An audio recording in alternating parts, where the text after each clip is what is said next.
What's up, Roos? I'm Lawrence Brooks IV, and welcome to a new semester of Roo News COVID-19 mask mandate. There's a lot to cover. Lieutenant Governor Mike in KC reported.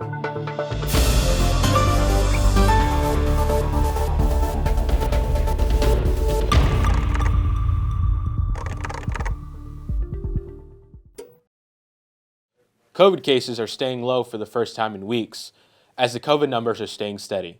Thanks for joining us. I'm Cristian Martinez, covering for Lawrence Brooks IV. And I'm Sylvia Jeffress.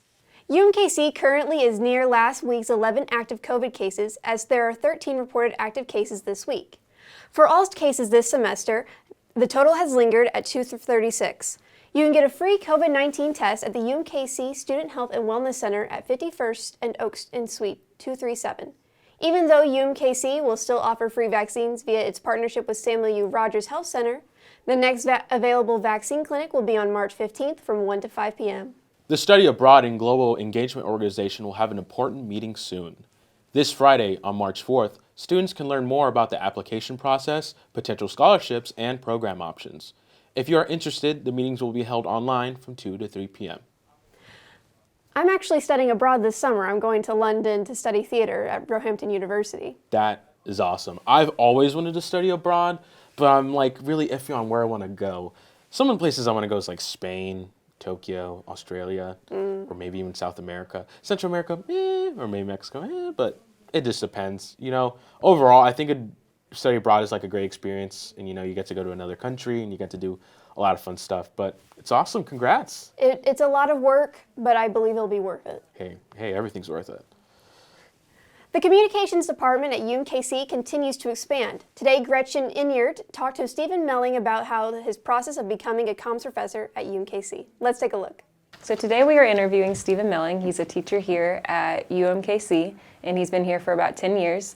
I had the privilege of taking his class back in the fall semester, and I was just super impressed, by the way, for the transition into online classes, how well he handled that, and just that he really rose above the circumstances and made that class really easy to follow along with. So I wanted to meet with him to hear how he did that and what his life looked like outside of the classroom. So tell me, Professor Melling, what is it about communication studies that you love so much? I really like, and I want to thank you for the kind words first, but I should say that I really like how it has an academic nature, but it's also very applicable. So it's a discipline in which students can study it and then see it. They study what we talk about in the classroom or in the virtual classroom, and then pretty quickly they're going to see that playing out either in their jobs, their families, their relationships, in all sorts of things. And so that's what's always made it so attractive to me personally. Yeah, absolutely. I agree with that. Do you feel like that has helped you just in relationships outside of the classroom and things like that, and just the way that you approach different situations in life? Yeah, and so one thing I want to really indicate here is that if you study communication, you're always studying it. Yeah, and so for sure. My understanding of it, just like the students, always improves as the years go by. So it does help me no matter what the situation is. If it's with me dealing with my family or dealing with colleagues, the information that I get, the theories that I use do influence those actions. Yeah, for sure. So how did you, because I feel like communications is something that it'd be really important to teach within the classroom, because you're communicating, you're practicing that within groups and things like that. So how did you do that transition when it moved to online schooling? Did you think that was going to be harder to teach, or how did you approach that? I had the advantage of already having experience teaching online. So what I needed to do at that point was figure out the classes that I had not taught online, which at that point was Introduction to the Study of Human Communication and Persuasion, and move those online. So I had to take the knowledge that I'd used in my other online classes and apply it to those, and figure out what are the things that are going to work, what's not going to work for these specific classes, because every class has different dynamics. And figuring out how that online environment would work for those classes was the challenge. But I feel like I was able to take the good and take the bad and apply it properly.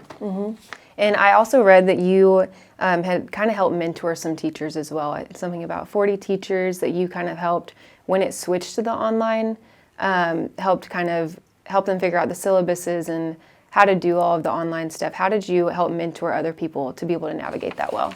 Oh, yeah. And so I don't know if I had the official title mentor for this, but I at the time was overseeing the discourse program, which is kind of gone now, but at the time it was a big program, and I was overseeing all of the instructors for that as they moved to it. Some of them came with a lot of knowledge of how online classes work. Some of them, it was really something they didn't know much about. So I was there to help them make that transition, tell them that this is going to work, this isn't going to work. Also at a time where things were very fluid, meaning that the situation, as far as what the administration was expecting, was changing pretty rapidly because of the situation was uncertain. So making sure that I could give my instructors that certainty was really important. Yeah, absolutely. I think you did such a good job. I know in a lot of my online classes, it would get really confusing or like not knowing when assignments were due. And so I think the way that your classes were set out, I really appreciated. Even just before we would have papers, it was super easy to follow along with what you were expecting from us and your requirements and examples of other papers. And so I feel like this is a class that I actually learned a lot in. And so I think that you did navigate that super well. And I actually like used some of the things that you did in your class to tell some other professors like, hey, this is something that worked well in their class or his class. And I think it'd be great for this class as well. So I'm super thankful for that. I also read that you in 2014, you had done a 73-mile bike ride for multiple sclerosis. So what was your interest in doing the biking? Like, how'd you get into that? Well, I'll give the honest answer here, which is just that Bike MS had been something that has been around and been popular within Kansas City area for a long time. I remember when I was in high school, I did not ride it. I was in the marching band and it kicked off from Lee Summit and we'd play at it. So I knew about it for a long time, but I got into biking after that. And I was riding regularly 30, 40-mile rides. My wife at the same time got a job because she works in event planning. She got a job for the EMS Society and said, since you're riding every weekend, why don't you go ahead and just sign up to do this? And I did that for several years and it was super fun, but more so than finishing that 73-mile ride, which is really, to be honest, more psychological than anything else, I was able to get into the top 10% of fundraisers for it. So I was able to be among the people that raised the most money. And all of my acquaintances are really people that work in either nonprofits or education, so they don't have a lot of money. So I had to really get a lot of donations in. So that's what I was really proud of with that, was the fundraising aspect. Yeah, that's super cool. And 73 miles, I completely agree. I think that would be I think it's like running, like a very psychological thing, and you have to be almost more mentally tough than physically tough in that aspect. Is that something that you still keep up with, bike riding? Oh yeah, so just during the pandemic, I bought a new long distance bike. The longest I've done on it so far is a 50-mile ride. There's a nice trail down in Ottawa, Kansas called the Prairie Spirit Trail, and I rode that 25 out and 25 back. It's kind of a rough trail, but it's a good experience. And, you know, I try to do at least 2,000 miles a year. So sometimes I hit that, sometimes I go over it, sometimes I go under it, but that's my typical goal for a year. Do you feel like during the COVID year, like just having more time at home, you were able to like exceed those goals or spend more time doing that? So during the first year of COVID, I hit 2,800 some amount of miles. I can't remember the exact amount, but it was much higher than I usually would. Yeah. Because this is a form of recreation that's available. It's very good for me mentally in addition to physically. So I really took advantage of it during that time period. Yeah, that's awesome. Well, thank you so much for sharing just kind of like what you do like outside of school and some of your passions outside of that, and then also just how you've navigated just the communications department and the changes with COVID and everything. So I really appreciate your time today. Thank you. Sororities and fraternities are a big factor of the Kansas City culture here at UMKC. Katia Montalongo interviewed Riley Jamison, the president of the Panhellenic Council. Here's a look. Hi everyone, today we have Riley Jamison. She is a third-year student and is majoring in health science. She's a member of the Health Science Society, is a peer academic leader, and has multiple positions at Sweeney. She was recently appointed as the new Panhellenic Council president. So Riley, you're involved in multiple things on campus, but today I really want to focus on your role as Panhellenic Council President. Can you tell me more about that role and what it is that you do as Council President overseeing the 4 sororities on campus? Yeah, absolutely. So the College Panhellenic Council is basically an executive board, like you said, over the 4 sororities. So each of our 4 sororities here have an executive board with their own presidents, their own different vice presidents, different stuff like that. And we have one executive board that is over those 4 chapters. So basically we are here to help with whatever they need, be kind of an assistance to them. As president, I really oversee our other 9 members of our executive board, make sure everything's running smoothly. I'm kind of here for any questions that they might have, answering those troubleshooting problems, coming up with ideas, different stuff like that. So it's fun So you're all constantly around. involved in each one of the sororities, and do you know what's going on in every single one of them?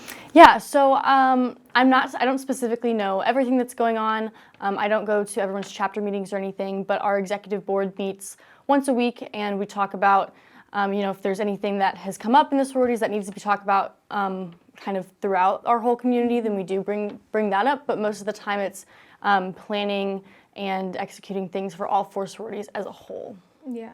So I know that we've all heard about like the stereotypical sorority and fraternities in movies and in shows. Can you tell me about the reality of sororities and how it differs from those things that we see on screen? Yeah, absolutely. So sororities here at UMKC are very different than what you see in the movies or on TikTok or anything like that. We only have 4 sororities, which is definitely a smaller number than a lot of those big southern schools that you often hear about. In the movies, there are these huge houses with, cooks and chefs and, there's hundreds of people within one sorority. And it's very different than that here at UMKC because we have about an average of like 50 to 60 members in each sorority. So everyone knows everyone else. Everyone is there to support you. And honestly, many people in our Panhellenic community know people from other sororities. We really try to make connections beyond our own sorority. So it is very different. There's no like rival sororities like you often hear about in movies. We all get along very well. We all collaborate and want to do things together. Really, we just want to lift up the whole community, the whole campus as a whole. Yeah. So I know that every sorority has its own philanthropy, which includes donating and volunteering. Why is that so important to you guys? Yeah, so philanthropy is one of the biggest values within sororities. Really, I think it comes down to just coming together for one cause that means so much to every member of the sorority. And I think it's very original and unique that every sorority has their different philanthropies. So it's not, everything, we can support many causes and have a wide reach within all the different chapters that we have here. And it's really just, our women coming together and wanting to spread positivity and help as much as they can. Yeah, so you kind of mentioned finding something that's really important to you. How do you know which sorority fits you and how those values align with what you believe in? Yeah, so there's kind of 2 different processes. We have our formal recruitment, which happens in the fall. It's a 3-day period where you go visit 4 sororities one day, and then the next day you visit 2 or 3, and then the last day you visit 1 or 2. And you go through a process of talking to women in those sororities and finding who you fit well with. It's, a whole experience of just talking to different women, seeing who you feel comfortable around, learning about their values, their philanthropy, their sisterhood, and finding what your right fit is. We also have our informal recruitment where it's not like a sit-down conversation with, many different people, many different sororities. It's really much more individual and talking to just 1 or 2 members of the chapter and coming to their events and seeing what they're like kind of in action almost. And so that's another way that you can be involved in and kind of get to know the sororities. Yeah, that's really nice. What are some events that you guys do around campus where people can get involved and actually get to know your sorority? Yeah, so in the fall is probably our biggest event. It's called Late Night with the Greeks. It is a huge event that we have on the University Walkway where we have, all kinds of stuff, rock climbing and a mechanical bull and cookies and all kinds of stuff. Wow. It's right before, our recruitment and right before school starts, so it's a really fun time just to get to know all of our Greek organizations. We also have, we partner with different offices on campus, like the Women's Center, the PAL program, different stuff like that to, spread who we are on campus and get more involved. And then we're also trying to plan an event for the spring, kind of like Late Night with the Greeks, just to have people to be able to come meet us and see if they're interested in joining Greek life. That's nice. So, final question, I just really want to know, why should someone join Greek life? What are the benefits? Yeah, so I think someone should join Greek life because it is just a community of people who want to do good in the community. I think everyone is just so driven and so determined with every aspect and every value that they have, whether it's academics, whether it's philanthropy. It's really just a great, big group of people who are very similar and want everyone to be successful. And it's just great people to be around. And I think anyone can benefit from being in a sorority or fraternity. Yeah, that's awesome. Well, thank you, Riley, for being here today. If any of you guys are interested in knowing more about sorority, she'd be a perfect person to talk to. Thank you guys for tuning in to RooTV. Now from UMKC News, we jump right into Kansas City news. As Russia continues to invade Ukraine, the Kansas City community hosted an organized protest against Russia's attack. Almost 300 people protested in the Country Club Plaza around 2 p.m. If you want to donate to the Ukraine military, you can contribute at savelife.in.ua. Union Station was one of the many landmarks in Kansas City who showed blue and yellow colors in support of Ukraine. We here at RooTV stand with Ukraine and condemn Russia's heinous attacks. Now, we jump right into sports as the Kansas City Roos basketball teams have ended their seasons and are entering the Summit League tournament. Here is my fellow friend Jackson Ogden with Into the Den with Jackson Ogden. Welcome back into the Den. I'm Jackson Ogden. To get us started today, let's go ahead and head over to Marissa to catch us up on all things UMKC sports. Marissa, what do you have for us today?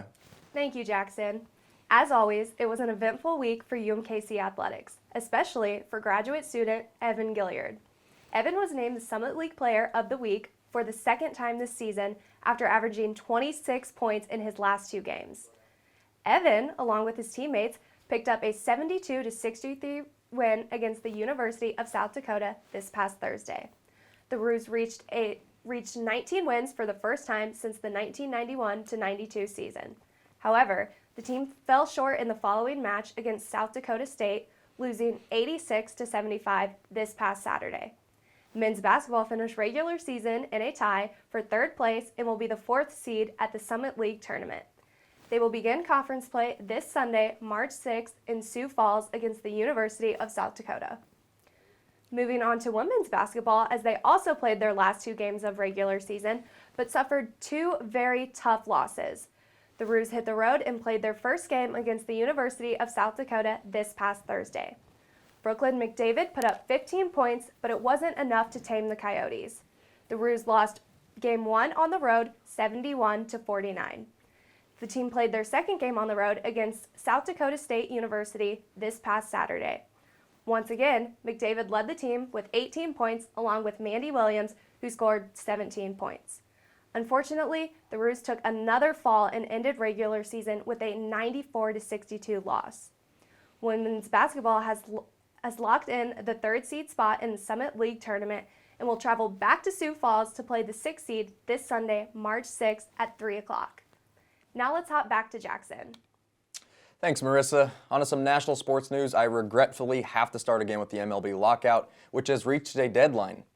MLB owner Rob Manfred set Monday, February 28th, as the last possible date to sign the new collective bargaining agreement before games begin to get canceled, and as of right now of this recording, that doesn't look promising.